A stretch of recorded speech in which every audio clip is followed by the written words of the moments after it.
शावर के दिलकश इलाके लाहौरी गेट में एक ऐसी डेयरी शॉप मौजूद है जो ताजगी, खुलूस और मेयार की पहचान बन चुकी है। ये है न्योर डेयरी मिल्क शॉप। यहाँ दिन हो या रात हर वक्त खालिस दूध और आला मेयार की डेयरी मसनूआत दस्तयाब हैं। ये सिर्फ एक शॉप नहीं बल्कि एक ख्वाब है जो हकीकत में ढल चुका। इस शॉप के बानी शहरयार का ताल्लुक एक ऐसे घराने से है जिनके आबा व अजदाद दूध बेचने का काम करते थे, मगर फ़र्क यह है कि शहरयार ने अपनी तालीम और जदीद सोच को शामिल करके इस पुराने काम को नई तरक्की दी। उन्होंने सिर्फ अपने खानदानी कारोबार को आगे नहीं बढ़ाया बल्कि इसे एक नए अंदाज, नई सफाई और नए मेयार के साथ लोगों के सामने पेश किया। खालिस दूध और दही का वाहिद मरकज सफाई और मेयार का नाम नूर डीर मुक शॉप। हर वक्त इस नूर डीर मुक शॉप खुश अखलाक और खिदमत गुजार अमला मौजूद होता है। ये एक डेयरी शॉप नहीं बल्कि एक विरासत है जो खुलूस, मेहनत और जदीद सोच के साथ आगे बढ़ रही है। शहरयार ने अपने अब्बा व अजदाद के काम को नया अंदाज दिया और इसे एक मिसाल बना दिया। यहाँ आने वाला हर गाहक सिर्फ दूध या मिठाई नहीं लेता बल्कि एतमाद, सेहत और खुशी भी अपने साथ लेकर जाता है। हाजी साहब आप सबसे मिलावेगी मग जी खीर मिलावेगी रबड़ी दूध बेव बोतली मास्टरी बर्फी दरा सरा आ गया और ना बड़ी दरा सर कोरानी शादी भाई बस और कोई मास्टर बस और कोई दारी है जी हमने सर जी 220 रुपए किलो और को मास्टर जी हमने 240 मास्टर को 240 आ गया अपनी 2000 का वजह से बस अंदाजी ने कानो खपल बारे में खपल मीरी कुछ सर्वे दी मसाले हुए हर को बस पैगाम मार्के बस हर को बता पैगाम मार्को बस ब्राजील हम पहले चेक की और दी पूरी چې فوښ نو واسه راځي وړي راځي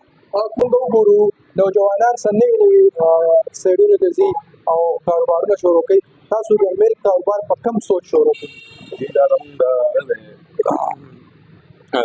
دا زموږ هغه د خاندانی کسب ده او زموږ ډول دا په کار کوي زموږ پر فارم په پنجاب کې او ماته نه بدوم د برانچ روډ په پنجاب کې څونه وخت د کار کوي تقریبا خصوصا راغلم 4-5 سال کې او د پنجاب کې کار او د رالم په خاطر خپل په ورسو خپل فارم ورا ځکه تاسو چې تاسو خو خپل لوش کړی دی کنه صرف فکرای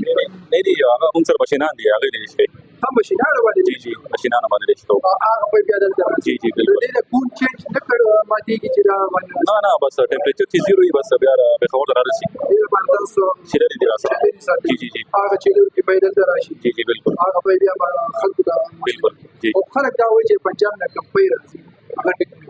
بس خلکو پسې دا او خپل دیني مان دي او موږ په طرف نه ډېر هغه مطمئن چیلنج ورکولې انټرنیشنل په چیک کې بالکل چیلنج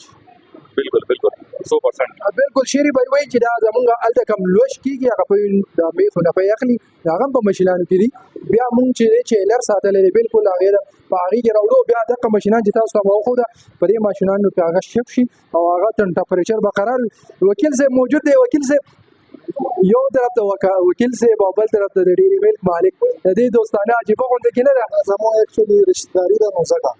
د بهار سره باندې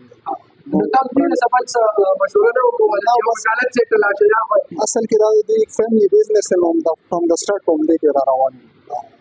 د فیملی او بزنس او هغه ډیولپ کو ماشاءالله په نوې انداز باندې په پیښور کې موږ داسې دکان اینو چې ایزي پکې لګېدلې ده ماشاءالله سولر سیستم هم کړی دی چې بجلی سي نو چې بیا دلته څه مسله نه وي او چې لري ارسه ان وکیل صاحب یې هغه په باندې فخر کوي او خلکو ته وایي چې ابا او اجدا کم کاروبار وي تاسو کوم بزنس وي هغه ته په غلط نظر باندې مګوري بس وخت نظر مګوري هغه خپل کوالټیانو په وجه هغه مخ کې بوزي چې هغه ډیولپ کوي خلکو ته سہولت ورکړي